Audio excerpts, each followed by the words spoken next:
Well, it's finally here. Everybody, I'm so excited. April Fool's Day. Haha. Thank you for your extended patience as we have made the edits to our first full episode. Each quarter on Laugh On and Levitate, I would like to feature a local legend from Austin, Texas. And my very first guest is a man who goes by the name of Samuel Greyhorse. You may have seen him around riding his white horse, Big Tex, down South Congress, or possibly his mule, Mula, dressed up as Santa Claus or the Easter Bunny.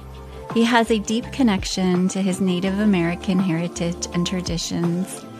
And since it's the year of the horse and immigration conversations are timely right now, I feel it most fitting to invite my friend and local artist as my first guest. Sam seems to have mastered laughter as resilience, and that's why I titled this episode, This Land is Your Land, Laughter as Resilience. He carries joy throughout our city as he rides and sings his songs down South Congress. In this debut episode, I will sit down with Sam Greyhorse, the Austin horseman, musician, Mescalero Apache, and friend. We hope you enjoy this deeply personal conversation as we explore his Indigenous identity, survival, spirituality, and what it means to live indigenously in a colonized city. This episode weaves together storytelling, a couple of songs, and Sam's personal upbringing in a way that defies easy categorization. I hope you find Greyhorse's personal healing journey and Indigenous wisdom offerings a little roadmap for rediscovering our own humanity, a sense of wonder, a capacity for lightheartedness, even in the midst of challenges of this modern world. His stories have the power to inspire more laughter, levity, and harmony. Please enjoy.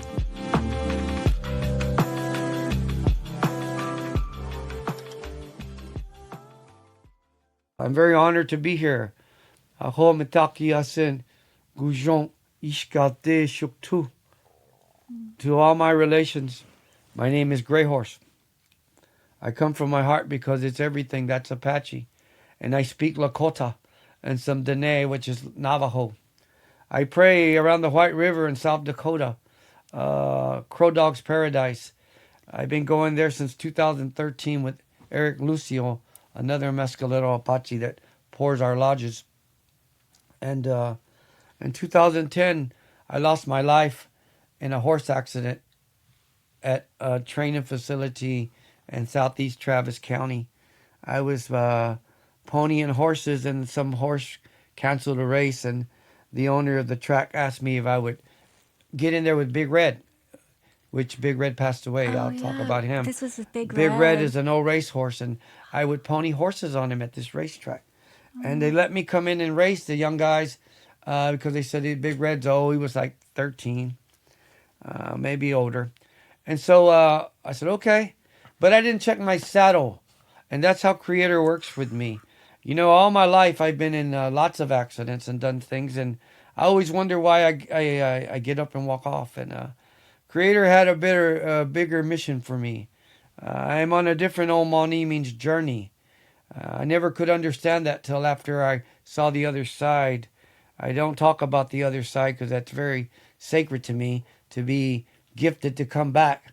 It's a gift and also a curse because you get to feel things and see things that the average person doesn't feel or see because they can't. They're in their head too much. We live in the ABCs and the religion world now. I've had the honor to go to the other side and see who I am and what I'm supposed to do. I'm feeling because they send me back to tell my story. And I never lived the indigenous life like I did now. I went to school and my parents did the best they could for us, which is try to blend into this world. And I'm going to say it, be white. You know what I mean? I broke my neck. I broke my lower back. I broke 12 ribs. I cracked my skull open right here. You can see a big crack in my head, on the front of my head here. I had no idea. I broke my wrist. I got drug 150 yards on Big Red. At 100 yards, I was winning these young horses, and I didn't check my saddle to tighten it. So it went to the side, and when it did that, I pulled it back, and it went all the way under, and my foot got stuck in the stirrup. So that's why now I'm wearing a brace here, and I got to go get a knee replacement here, hopefully in 2 weeks, because I can't sleep. You see me out on the streets, and I'm on my horses. I'm in the safest spot. It took me a while to drive again, and walk correctly, but I learned fast because I have energy, pejuta, energy of the spirits. They helped me. In 2010, after my accident, before George Floyd, I went through a little incident like that on 6th and West Street, but I didn't get filmed back then. It was a little too early then with the phones. They ripped my sleeve off and hit me over the head right here with a flashlight, and pulled me off my horse when they arrested me for a DUI on 6th Street many years ago. They gave me a DUI, and I fought the state and won. But yeah, can you tell us about that? Yes, yeah. I could love to tell you about that. I love this story. This is a story that is in 2010, a gem. I went to the other side. In 2011, I was walking again already, and I was riding, and the guy that owned the racetrack, I won't say his name's Freddie. Okay. He's a house developer. He builds houses in Lakewood. He owned the racetrack. He said, because I got a lot of phone calls from lots of lawyers. They should have had an ambulance there. They were charging at the gate, and you could sue this guy and take all. Okay. I said, he's my brother. Yeah. I said, I wanted to be there. I don't do things like that. The reason I got hurt is because I wasn't focused. I didn't tighten up my saddle. It wasn't his fault. But they go, no, but you can. I said, I don't do things like that. So make a long story, the time went on, and he said, what can I do for you? Because I got called. I said, what? It's legal to ride around town. And I go, let's ride around, and we'll go for a night out around town and have a good time. And he goes, all right. And my lawyer was going to meet me that day, but he was in court. So he said, man, you can't go. So we parked at Sam's Barbecue on 12th and Chacon. And I left Big Red there. He was going to ride Big Red. And I took Mula, and he took Big Tex. He rode Mula. So we went to Hole in the Wall. We went to Vivo's. And I quit drinking January 27th of 2012 was my last drink. And that was at Shangri-La on 6th Street. That's when I got arrested. That's when you got arrested, okay. But I went downtown, and we had a blast. We went to eat. He took me out. We went all over the place. And then we went to Shangri-La, and I had me something to drink. And I was taking meds. I was still broken up. I still had a brace around my waist. Yeah. And I had to be but I'm a very hard-headed person because people don't understand. I already seen what I'm going to be doing. You know what I mean? We're people of vision, Yeah. I get to see and feel things, and wow, some things I don't go because I know I'm not supposed to. And some things, my horses tell me when it's going to be good. They're at the gate moving their heads up and down. They want to go, so they're telling me something's good. It never fails. Yes. The horses tell me I've learned to read sign. We read sign. People, energy, things move. Sign is for real with us. The most simplest thing will tell you a lot. I went downtown, and I was celebrating that with this man that I didn't sue him for me getting hurt. And I was at Shangri-La, and we left because he had a friend that wanted to meet him at Noes's and 6th Street. So we went back. I said, man, I just took my medicine, dude. My head is spinning. He goes, we'll be right back. Stay on the horse. So we went back down there, and he was talking to these people. Next thing you know, these police officers on the bikes got off, and they handcuffed him. You're not supposed to be blocking traffic. I said, we're right here. It's perfectly legal to ride horses here because I got heads on rookies. sure enough, and then back then was different. They arrested him and they grabbed me, and I'm feeling I got a bad head.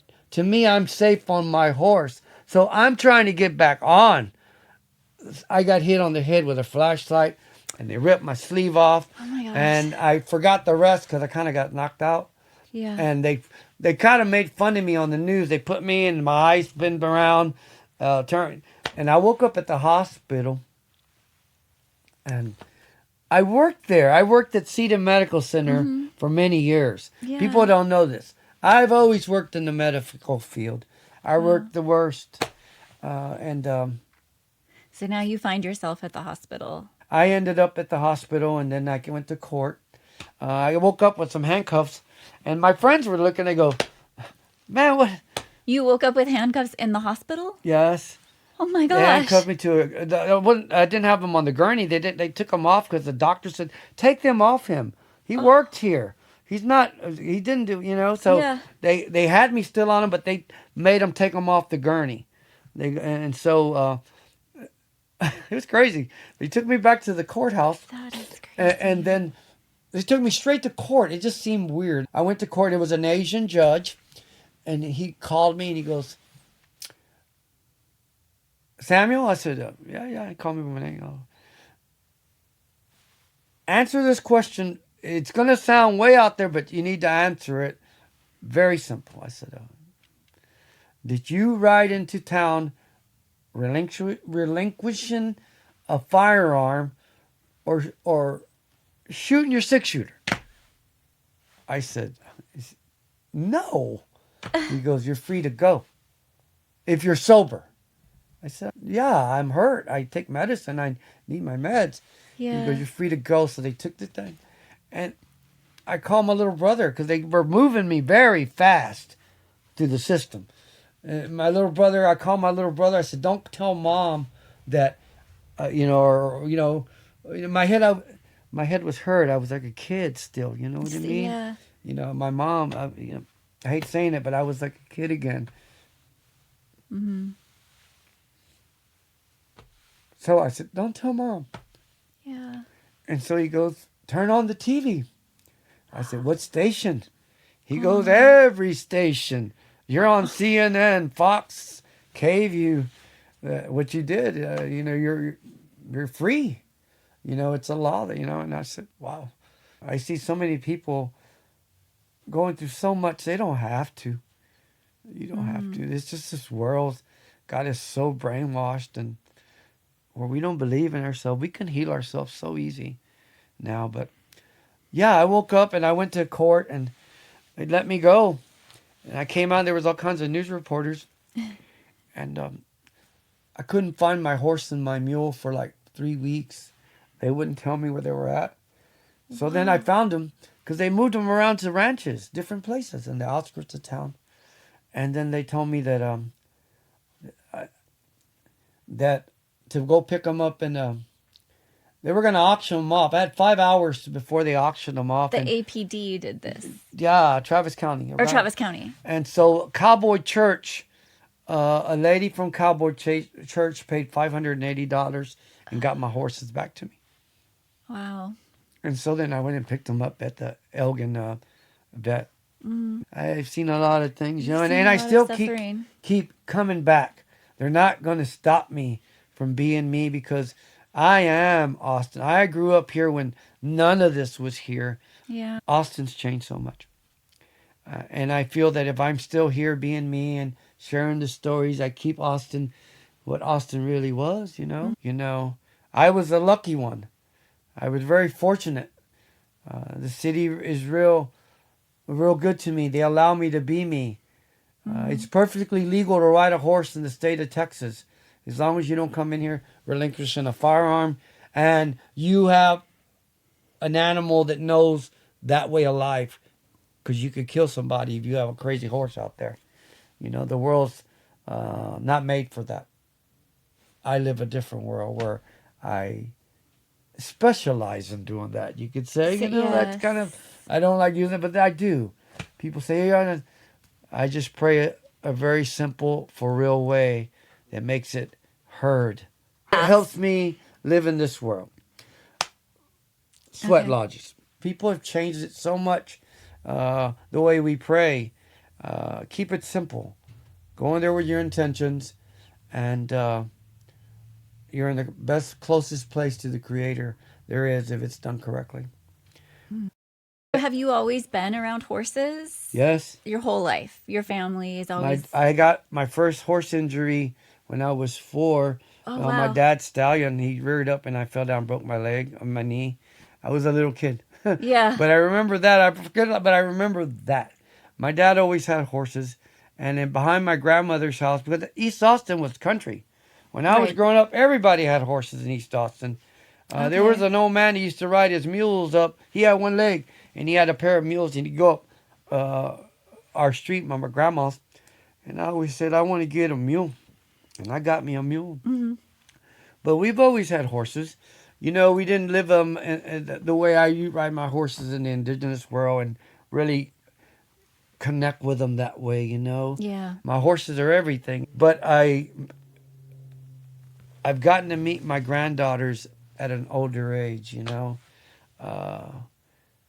And they're everything to me. Wow. But and I get Oh, to how see them maybe fun. once a month. What are some things that you want to hand down to them? I want to pass down their culture. They come to the lodge and they pray, and it's in their Yeah. DNA and it's a must to know that culture because it's being erased just like everything else. You know, we were in the Mexican kind of indigenous horses, you know, Hmm. but everybody back then when I was growing up wanted to be the cowboy and do the rodeo scene, and we did that. Yeah. But I grew up here, and Mom was a school teacher at Becker Elementary. She graduated from Houston Intelligent College. I lived a good life. My dad, he went to work for the Water and Wastewater Department for the city of Austin. I believe he said he was making back then 32 cents an hour when he started. Hmm. Yeah. How did you get your name? Did you get your name My Gray name, Horse my, before the accident or after? Did it come after? I got that after. Can you tell us about that? Absolutely. My birth name, here we go, All right. colonization, is Olivo. Olivo means olives. And I have relatives that are happy. I'm happy to be Olivo. I'm proud. But the reality of where I went on my journey, I'm not from Spain. I'm not. I'm indigenous. Hmm. I have a name called Rodriguez. That's my mother's side, you know, and that's a Spanish name. And when I would go to Sundance in 13, I started going to Sundance, and Leonard Crow Dog, Uncle Crow Dog, called me Shukwota, which means gray horse, because they know I ride a gray horse in Austin. So, gray horse was given to me by Leonard Crow Dog, Okay. Shukwota. And then Leo calls me Shuk too, because the horse got deeper. The horse was called the dog, Shuk too, a holy dog. And the elders I know call me Shuk too. They don't call me gray horse, they call me gray dog, because the Oh. horse is the dog. And so I've never shared that with nobody. Oh, I go wow. by Gray Horse because that's my name, and that's I went to the magistrate here in Austin, the county courthouse, Yeah. and I showed him some paperwork that they gave me, and I said I want to go by my indigenous name. I'm indigenous to this country, and this is who I am, and she gave me my name, and changed my birth Nice. certificate. You changed your birth certificate. and everything. That's beautiful. I want to live who I am. Who I'm indigenous to this country. I'm an Right. Indian. Right. I'm a Mescalero Apache. Hablamos español muy bien. Ishkadaute. We come from our heart because it's everything. Y todo nuestra familia hacemos indios. We're all Indians, but because we got colonized into the world we live in. Right. The podcast is Laugh On, almost like Carry On and Oh, yes. Levitate. Is sharing stories that can sustain us in a time of such great suffering. How do we share those stories? I'm writing some songs about what's going on now. Well, I was going to ask you your most recent creative works. You've been working on songs. I have. And I was wondering if you can share anything with us today or just give us a taste, or if you're... Yeah, I'm working on some stuff. I'm working on Pejuta is medicine. Pejuta is medicine. Pejuta is medicine. Wakayalo, sacred medicine. Yeah. You know, I wake up in the morning. I know just what to do. I look up at the sky. I know you'll get me through. Creator, washte, thank you. Black wolf, yellow bird, the time we had was true. The red road is my path. Sometimes it can be humbling. I brace myself against the wind. Sometimes it leaves me tumbling.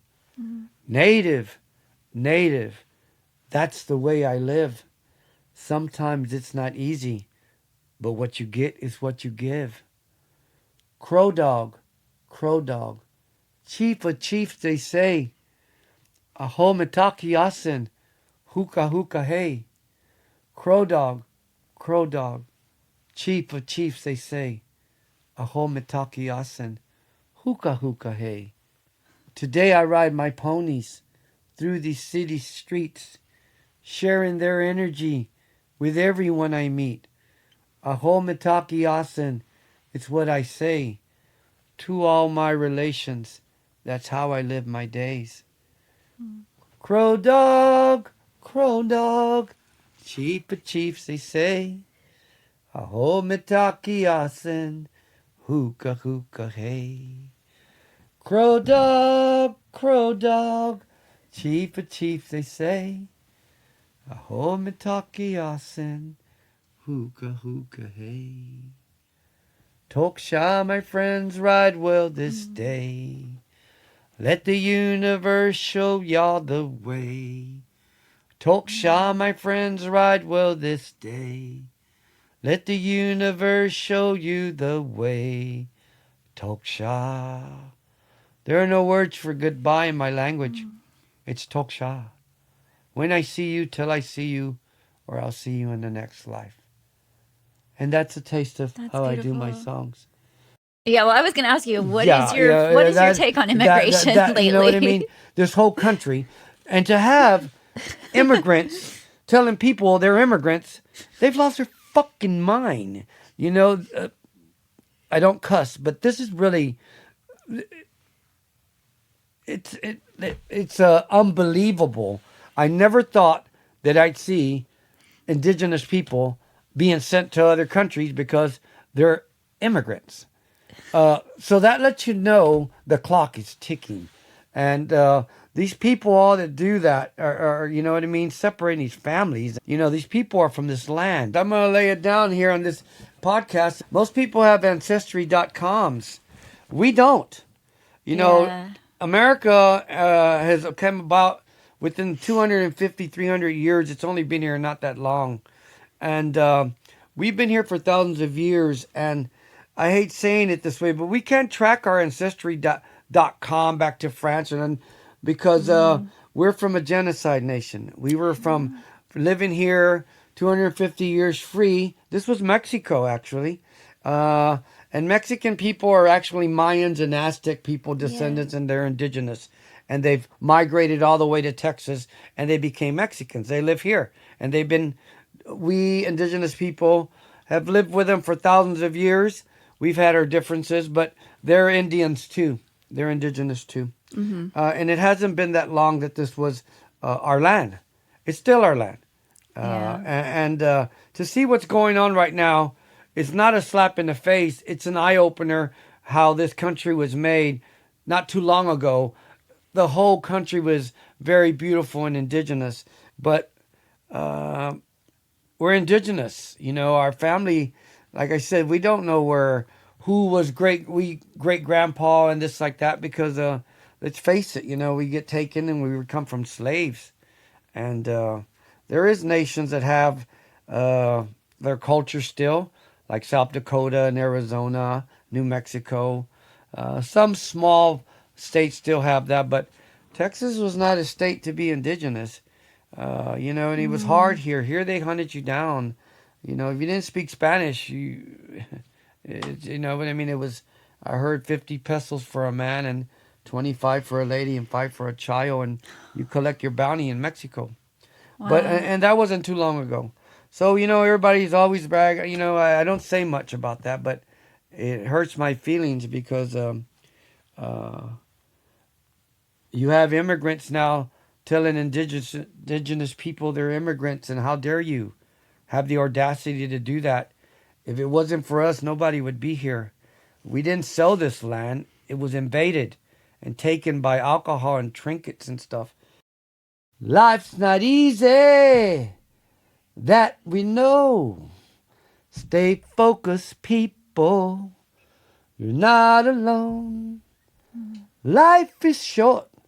For many we see the illusions of life, too blind to see. The illusions of life, too blind to see. Illusions. We grow up thinking that dreams come true. You wake up one day, what the hell happened to you? Life is precious, that we know. Oh shit, you're not alone. Oh shit, we're not alone. Illusions. Stay humble at heart and live that way. Life's too short. It can all go away. Happiness is a choice you have in your hand. Don't get lost. It's not part of the plan. Illusions. Illusions. And that's how I wrote Illusions. I just wrote that on my new record. That's on my new record with Anthony Farrell and Eric McFadden. Oh, okay. Yeah, Illusions. Great. Well, this has been very insightful. Thank you. I've been very happy here today, and thank you. Yeah. And I kind of got a little deep with the podcast, but I think I need to document this and say these things because I know they're where they need to be with Justin. Yeah. And I want to come back and share more stories. Well, to wrap up before we close out, I want to just kind of see another side of you, and I call it the flash lightning round.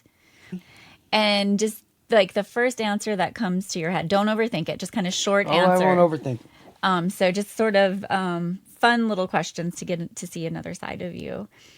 And some of these might be a little longer answer, actually. What is the funniest thing that has happened to you recently? Now, there you go. I already talked to you. I have magic always in my world. Yeah. This is very magical for me. Funny. Mm-hmm. The horses, they're wild as fuck. Yes, but I had to move them from here to McDonald's over there. It's 100 acres, by myself. Because you learn to do things by yourself because you're not by yourself. Mm. So I pray. I say, Creator, I need you to send me some spirits to connect with these horses. I got to load them up in the trailer, and I got a bad knee, and my arm's really hurting me in the cold. And they got to do it because they got to do it. Yeah. And I have a trailer that's broken. I had to put the floor jack and jack it up and go back and look. And it's magical to do that, and it happens in the right way, And I'm nonstop talking to Creator, and I'm smiling.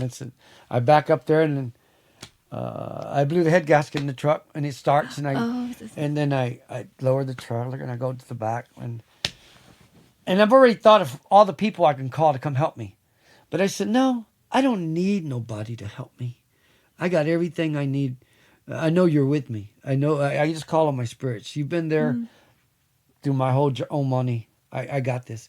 So I took the trailer, and I drove to the very back, and the horses are back there. I had to move 3 of them, and I back up the trailer. And when it's cold, steel's hard when you hit it. You know what I mean? And I'm banging myself up, and the horses are feeling frisky, and while I'm like, I opened the door and I backed up the trailer, and the horses are like, I had put halters on them in these chutes, and I walked up to them, and they let me, and I tied the ropes around their neck, and I pet them, and I said, I need y'all to get in the trailer so y'all won't freeze tonight. And I'm hurting right now, so get in. You know what I mean? And they're kind Yeah. of, so I picked up this little bag I had and I did that. And they kind of, and I said, and they jumped in there. So, and normally they'd be trying to get out. They jumped in there and I closed the door and they gave me time to shut the gate. And then I said, now how am I going to back them up and say the same thing? I went over there, I backed up the trailer, and I've been trying to walk them for 4 weeks. I backed up the trailer, it went back, and I opened the gates. They went in the stall. I grabbed one, put the halter back on, and I led her like I've always led them, she came with me. And that was it. That creator let me know they're ready. They're giving in. They're waiting on me now. So I walked her in the pen, and I named her Nubia because she has so many spots. I named her Clouds. And I put her in her pen. Then I had to go get Ching Chi. I named the other pinto Ching Chi because he's a lot of horse. He doesn't like being touched. He's wild. He's been running loose for 2.5 years and 300 acres. But Sueño, I got him already done. So I said, this one wasn't going to load in the trailer. He sees me need the bolts to the other pen. Not that day. I backed up the trailer. I said, it's cold, Ching Chi. He looked at me and went, and he walked and he jumped in the trailer. Yeah. So I closed the door behind him and I said, wow. So I took the trailer and I backed up and he went and he got in the pen too. And then my roommate calls me and goes, man, did you just do that by yourself? I said, no, I didn't do it by myself. I had somebody very special with me. Yeah. For the third question, we skipped it over, but I asked Sam, what is his favorite song or a song that he considers a life theme song, almost like a prayer? In 1977, I heard this song. And I had a vision of what I'm doing now in 1977. And the song was Dream On by Aerosmith.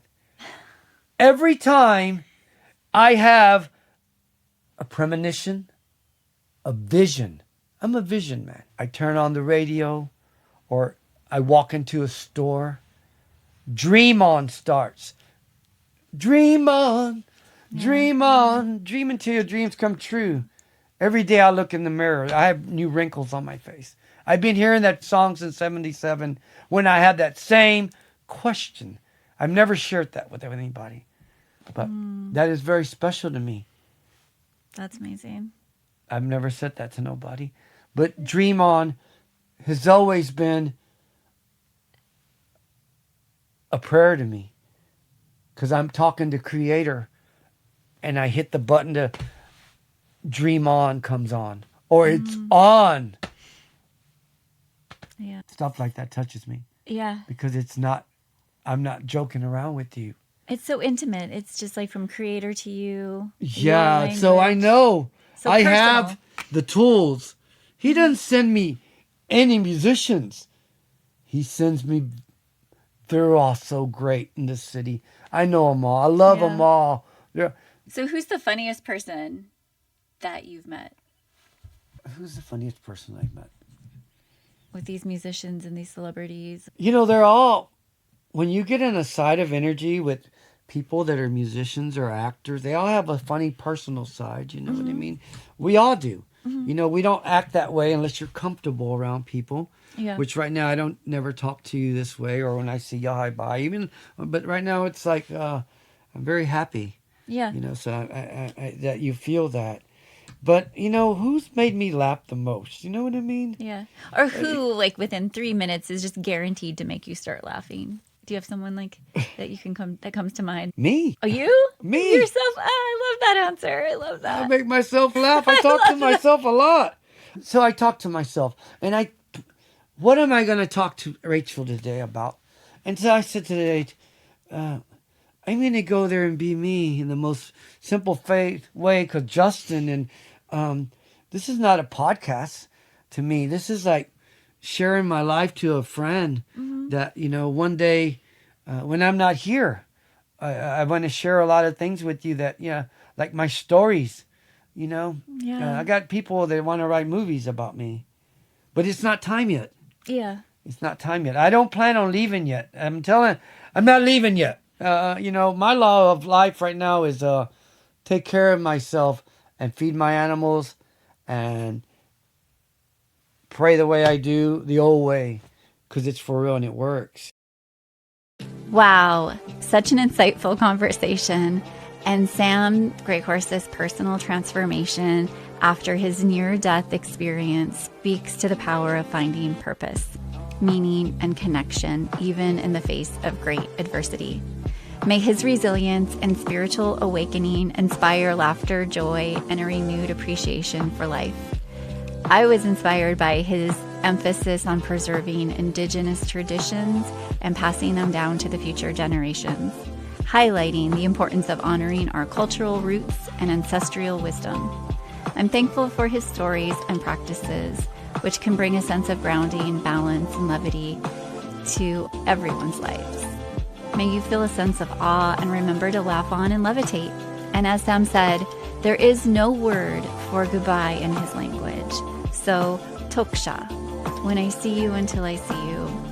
And Sam will be back for another episode in a few weeks as we share about a recent sweat lodge ceremony we shared together on Ash Wednesday this past March. That episode knits together how laughter and sweat both live in the body and not in our intellect. So remember to follow us below so you'll be notified when the latest episode is ready, and we will begin releasing new episodes every other Tuesday starting on April 14th. Until then, remember, laugh on and levitate, and thanks again for listening.